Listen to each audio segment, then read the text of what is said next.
Hola, mi nombre es Delma Cáceres, mi número de cuenta es 2018-1008-372 y a continuación les hablaré sobre la generación de la tomografía. La primera generación que tenemos se producían rayos paralelos gracias a un movimiento de traslación a lo largo del objeto y este proceso se repetía con pequeños incrementos rotacionales hasta barrer a 180 grados. El primer tomógrafo de la primera generación utilizaba un método de traslación y rotación. Solamente contaba con un detector, lo que hacía los estudios más prolongados y sobre todo era menos eficiente, ya que solamente contaba con un detector. En esta imagen podemos ver el dibujo del detector con el que contaba. A continuación les hablaré sobre la segunda generación. El siguiente tomógrafo funcionaba bajo un principio de traslación-rotación similar. Sin embargo, podían realizar un proceso un poco más rápido gracias al uso de un mayor número de detectores. Ya en este se contaba con más detectores, lo que hacía más fácil el estudio y más rápido. Y esto ayudaba a tener una menor exposición para el paciente y obtener mejores resultados en el estudio. Emitía rayos en forma de abanico. Además, aprovechaba mejor la potencia de los rayos X emitidos. Aquí podemos ver en el dibujo cómo era el detector, como nos explicaba arriba, en forma de abanico, el cual nos ayudaba a un mejor estudio. Y la siguiente generación fue el tomógrafo de tercera generación. En la búsqueda de una mayor velocidad de adquisición de las imágenes se hizo que se eliminara el movimiento de traslación y así aparecieron los equipos de tercera generación. Estos aparecieron en 1975. En este tipo de escáneres el tubo de rayos X y el detector rotan simultáneamente. Esto es un avance mucho mejor que nos vino a ayudar y a facilitar los estudios, tomografía. Aparte, también utilizaba un haz de rayos X en forma de abanico. Los primeros prototipos de tercera generación contaban con arreglos unidimensionales de hasta 250 detectores y permitían tiempos de adquisición de solo 5 segundos. A continuación les voy a mostrar cómo era el detector tercera generación. Este ya rotaba alrededor del paciente. Tenía un anillo de detector y como pueden ver, este rotaba. Ahora seguimos con el tomógrafo de cuarta generación. En 1976 aparecieron los tomógrafos de cuarta generación que consistían en un arreglo estacionario de detectores en forma de anillos que rodeaban completamente al paciente de modo de rotación. En este caso, cada detector podía medir rayos que se encontraban a cualquier distancia en el centro de rotación y podría ser calibrado dinámicamente, lo que evitaba la presencia de artefactos en forma de anillo. No obstante, el tamaño del anillo necesario para mantener una distancia adecuada entre la piel y el paciente y la fuente de rayos X y la cantidad de detectores requerida para alcanzar una resolución espacial aceptable hicieron que este diseño resultara muy costoso. El tomógrafo de cuarta generación, solo la fuente de rayos X es rotada a través de un anillo de detectores estacionario y las proyecciones también en forma de abanico. Tenemos el tomógrafo de quinta generación. En 1980 se introdujo la tomografía por rayos de electrones, del inglés Electron Beam CT, que constituye la quinta generación. Utiliza una arquitectura estacionaria sin rotación.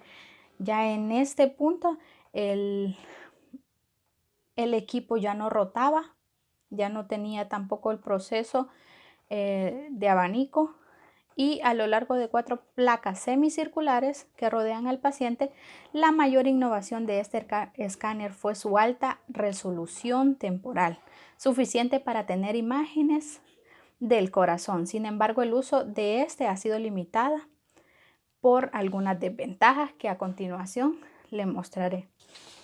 También se introdujo luego de este el tomógrafo de sexta generación, el cual fue hecho en 1989, cuando Callender y sus colaboradores inventaron la tomografía en espiral.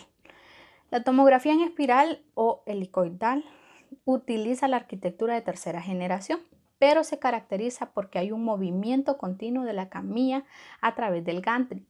¿Qué es el gantry? Es la parte del tomógrafo continua que está en continua rotación y contiene el tubo de rayos X. Una vez que realizamos el estudio, el paciente pasa a través del gantry y este tubo de rayos X da vueltas, rota a través del paciente, haciendo mucho más fácil y mucho mejor el estudio. Estos detectores tomógrafos efectuaron las mediciones en los bordes y como es necesario estimar el valor correspondiente del interior de la misma. Luego encontramos el tomógrafo de séptima generación, que esta es la última generación con la que contamos, y son tomógrafos multitajadas, el cual fue hecho en 1998. Estos tomógrafos fueron hechos con múltiples detectores. Estos equipos se caracterizan principalmente por tener arreglos multidimensionales, o sea, varias líneas de detectores, y se basan en la geometría de tercera generación, aunque en este caso, en lugar de un rayo en forma de abanico, el rayo tiene forma de cono. Así permite recoger datos o podríamos decir varios cortes simultáneos, y por consiguiente reduce el número de rotación del tubo de rayos X. Ahora les voy a mostrar las ventajas y desventajas de cada uno de ellos. Tenemos como primera ventaja la primera generación. Los escáneres de primera generación usaban un haz de rayos X delgado y fino como un lápiz y tenían un solo detector. ¿Cuál era su desventaja? No tenían mucha eficiencia, los tiempos eran prolongados. En la segunda generación contamos con las ventajas: apertura angular del haz de 10 grados aproximadamente, detector de 30 elementos aproximadamente, barrido espacial lineal y barrido angular. ¿Cuál era su desventaja? Falta de velocidad en los estudios, era más lento. Tercera generación, rotación simultánea, tubo de rayos X y detector cubriendo el paciente, realizando estudios más rápidos. ¿Cuál era su desventaja? Dado que el tubo de rayos X está firmemente unido a los detectores, solo puede medir los rayos X que pasan a distancia específica del centro de rotación. Si la calibración no es correcta, esta produce artefactos en la imagen.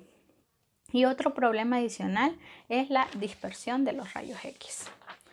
Tenemos la cuarta generación, que las ventajas miden los rayos a cualquier distancia, calibración dinámica, evita la presencia de artefactos.